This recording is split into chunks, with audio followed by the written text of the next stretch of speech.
constitucionalista. Y así que, buen día, ¿cómo está? ¿Cómo se encuentra? Buenos días. Mónica, muy buenos días a todos los miembros del panel, a las personas que nos ven y nos escuchan esta mañana. Muchas gracias por la invitación. Mil gracias a usted también por atender nuestra solicitud y particularmente para poder ir aclarando este tema. Es decir, sobre la publicación del registro oficial de ley antipillos. Ayer, una vez publicado esto, se generó una controversia, no solamente en redes sociales, sino particularmente de algunos protagonistas políticos. El gobierno o el presidente está en la razón de mandar a publicar esta ley antipillos. Cuéntenos un poco. Yo pienso, considero que existe un nuevo fraude constitucional, una nueva actuación arbitraria que ya se ha vuelto Ok. sistemática en ciertas cuestiones por parte del gobierno nacional. El artículo 140 de la Constitución es claro en establecer que el procedimiento de creación de ley de un proyecto urgente económico seguirá exactamente los mismos pasos que un proyecto ordinario, con excepción de los plazos. Eso establece el artículo 140 y lo complementa el artículo 60 de la Ley Orgánica de la Función Legislativa, que permite, tanto en proyectos económicos urgentes como en proyectos ordinarios, el negar y archivar un proyecto de ley en primer debate. Yo veo que otros juristas sostienen la tesis de que el artículo 137 de la Constitución dispone que el proyecto de ley debe ser aprobado en dos debates, pero se habla respecto de la aprobación. Eso no obsta, no impide que pueda ser archivado, tal cual sucedió con esta denominada o mal denominada ley antipillos, en primer debate por parte del Parlamento Nacional. Entonces, para que a la gente le quede claro, es una arbitrariedad haber usado esa vía. ¿Cuál es la vía que tenía que seguir este proyecto? Muchos dicen que a través del Tribunal Constitucional si se lo quería definitivamente dar vida. Es un asunto realmente abominable desde mi punto de vista, que lacera la democracia y afecta, por supuesto, el imperio de la ley. La única opción que tenía el gobierno no era enviarlo a la Corte, porque al ser un proyecto negado por temas de conveniencia, en este caso por la Asamblea Nacional, la única opción que tenía era volverlo a proponer, con ciertos cambios, que exista un consenso alrededor del legislativo y que se vuelva a tratar. No existía vía alguna para que dicho proyecto vaya a la Corte Constitucional una vez que exista una negativa expresa por parte de la Asamblea.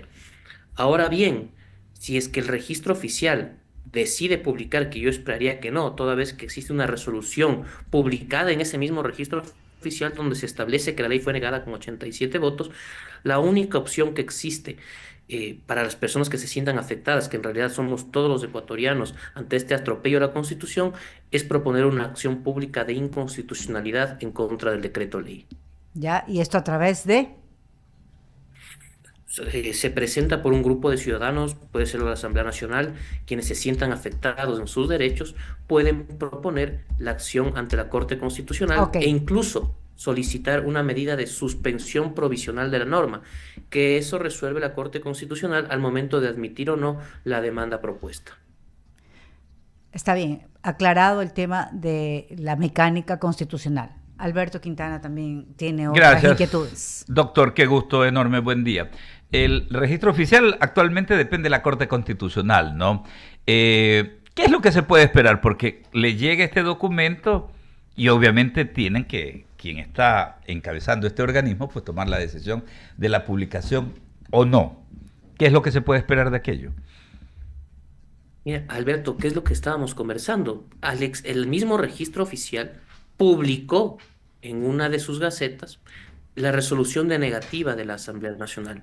Imagínese la inseguridad jurídica, la falta de certeza que existiría si ahora, después de publicar dicha negativa, pues, publican una ley que está archivada.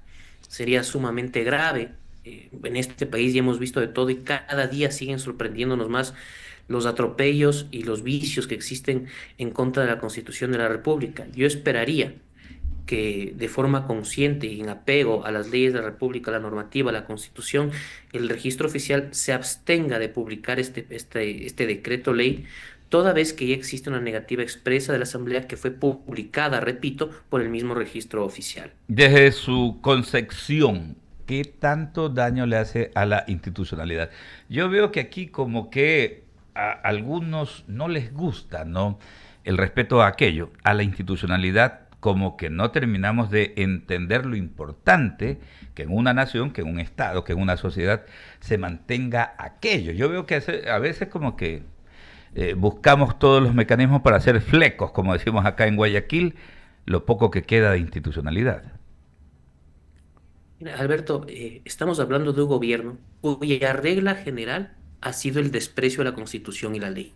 Por excepción, han decidido cumplirla. Y en este caso es aún más grave todavía. Están enviando a publicar como decreto ley un proyecto que fue negado expresamente por el Parlamento Nacional. Otra vez estamos hablando de un precedente nefasto, que cuando la Asamblea Nacional niega y archiva las leyes como corresponde y como lo establece la Ley Orgánica de la Función Legislativa, tenemos al frente un Ejecutivo que no le importa dicha decisión del Parlamento, sino que en virtud de sus intereses o de sus cálculos políticos hace lo que le da la gana. Por eso yo he dicho que es necesario ponerle un freno en dos ámbitos.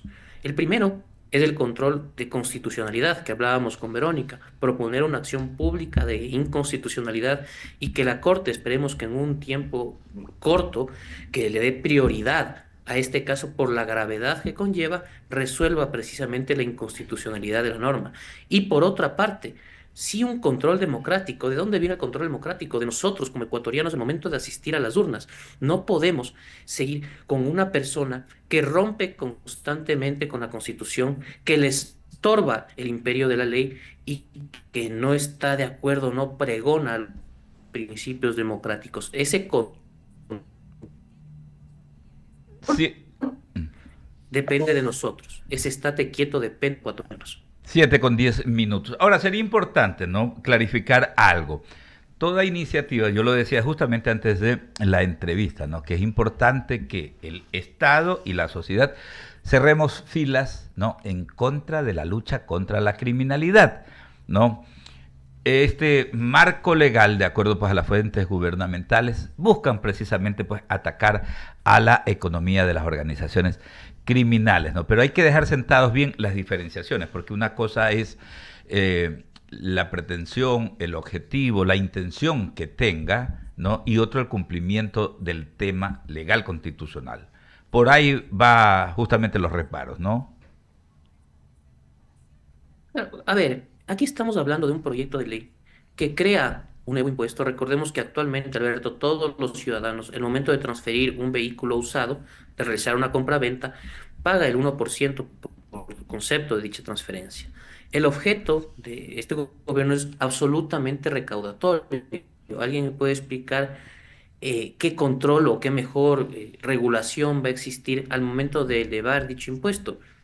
No combate bajo ningún concepto el lavado de activos, sino que tiene un fin eminente y claramente recaudatorio, al cual se lo intentó disfrazar como una medida para controlar el lavado de activos. Nada más y nada menos. Esa es la cuestión que se propone en este proyecto de ley. Aparte de gravar incluso con impuestos a instituciones sin fines de lucro como son las universidades, en la cual también pues afecta a la economía de todos los ecuatorianos. Estaremos al Claro que pendiente sí. entonces de las decisiones que se tomen en torno a este tema. Doctor, agradecerle mucho por estos minutos, por su orientación en torno a este tema, ¿no?, que recién empieza y vamos a ver exactamente Qué qué terrible. otros pasos continúan, ¿no? Un fuerte abrazo desde Guayaquil. Es el doctor Gonzalo Muñoz, experto en materia constitucional, que nos atendía desde la capital de la República.